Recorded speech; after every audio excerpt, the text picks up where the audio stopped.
오늘은 내일을 두려워 말라라는 제목으로 말씀을 증거하겠습니다.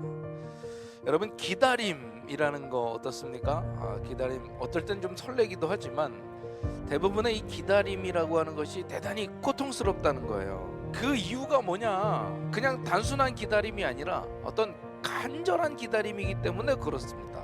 단순한 기다림이 아니라 간절한 기다림은 우리에게 때로는 더 고통을 가중시키는 거죠. 자, 요셉의 경우도 그랬던 것 같아요. 술 맡은 관원장이 추록한 날부터 요셉은 계속 기다리고 있었을 거예요. 그런데 한 달이 지나고 두 달이 지나고 계절이 바뀌고 어느덧 1년이 지나고 아무리 기다려봐도 소식이 없는 거죠. 그리고 세월이 흘러서 만 2년이 되었습니다. 그냥 횟수로 2년도 아니고 만 2년이라는 건 아주 꽉꽉 채웠다라는 거죠. 2년을 24개월을 꽉 채웠습니다. 바로 그때부터 하나님께서 움직이기 시작했다라는 거예요. 자, 우리는 여기서 기억해야 될 것이 있습니다. 하나님의 때라고 하는 거예요. 하나님의 시간까지 우리는 기다릴 필요가 있다라는 거예요. 여러분, 하나님께서 우리의 형편과 처지를요 누구보다도 잘 알고 계시다라는 거야. 하나님께서는요 우리의 시간, 우리의 때가 아닌 하나님의 시간, 하나님의 때를 따라 일하시는 줄로 믿습니다. 그런데 그게 때로는 우리에게 문제가 되더라는 거예요. 하나님의 시간과 하나님의 때와 내가 생각한 시간과 나의 때가 일치하면 좋겠는데 그게 어긋나니까 문제가 생겨요. 우리 가운데 낙심이 생긴다라는 거죠. 그러면 여러분 어떻게 하실 겁니까? 우리 하나님은요 우리 마음대로 할 수 있는 분이 아니라는 거죠. 우리 마음대로 좌지우지할 수 있는 분이라면 그 하나님을 우리가 믿을 이유가 뭐라는 거예요? 아니, 하나님보다 차라리 내 자신을 믿어야지. 그렇지 않습니까?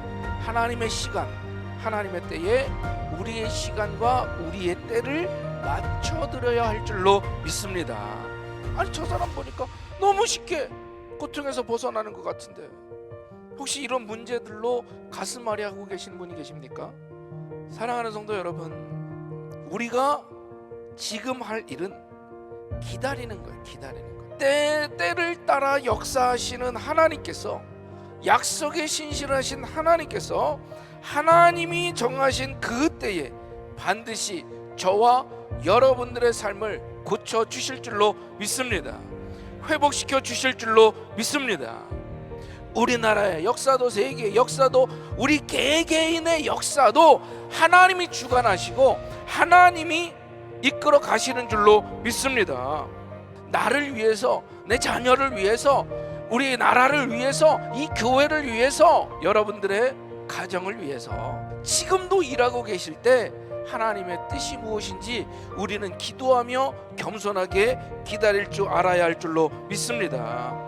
문명이 발달한다 할지라도요 우리의 미래를 완벽하게 예측할 수 없다는 거예요. 불확실한 사람의 지혜를 믿기보다 우리 확실하신 하나님을 믿고 나아가기를 간절히 소망합니다. 우리를 강하게 하심도 하나님의 손에 있는 줄로 믿습니다. 사랑하는 성도 여러분, 세상은 이처럼 하나님의 손 안에 있는 거죠. 그러면 오늘 우리가 살아가게 될 때 더 이상 불확실한 내일 때문에 불안해하지 않아도 됩니다. 내일이 왜 두렵겠습니까? 왜? 하나님만 바라보면 되니까. 더 이상 내일을 두려워하지 말고 하나님을 바라보며 살아가는 우리 금난의 성도님들이 되기를 주님의 이름으로 축원합니다.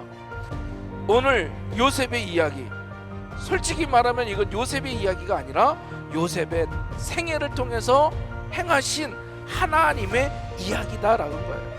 그럼 우리의 눈도 이제 달라져야죠.